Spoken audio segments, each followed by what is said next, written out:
Murag namang gyud. Magniabot na siya si ako ang kuan ang pag.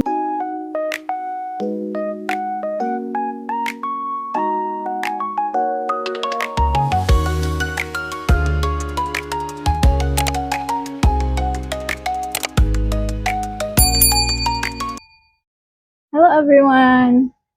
So welcome again to my YouTube channel, Charlotte. So kakaon ko, mag-share ko sa inyo about migraine. Severe migraine. Okay. So story time lang. Yeah, while I'm eating, mag-story time na ko nganong nagka-migraine ko or ano, diba? Punta ka balungan nagka-migraine ka no.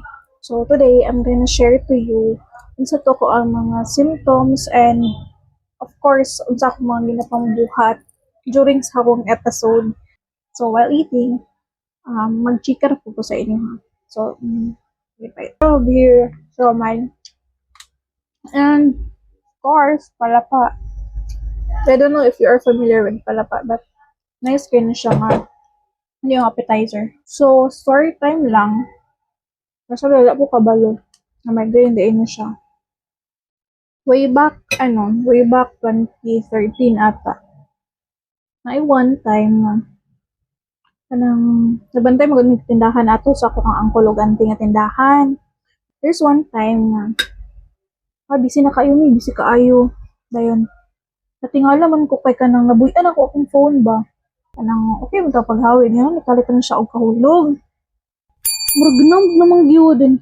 Magniabot na siya si ako ang kuan, ang pagnam sa ko ang kamot, niabot na siya. Sa ako ang kanila pwede nga ano, I don't know kung left to nga side or right side to. Gini mo siya ma-feel, ma-feel mo siya, pero kanang murag nam, lagi ka na murag anesthesiahan ka wa. Na kung shoulder, pinikota siya sa half sa ako ang face.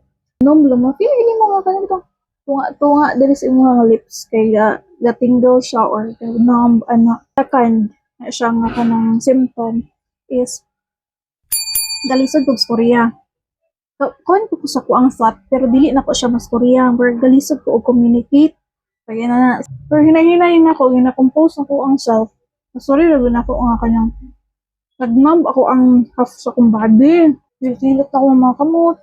Hilot na ko. Nga na. Doon ako, na akong auntie.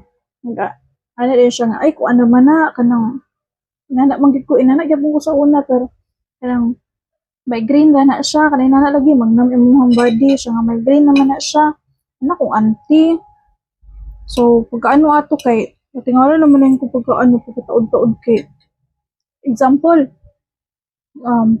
nagsakit ang imuhang left nga side sa imong body.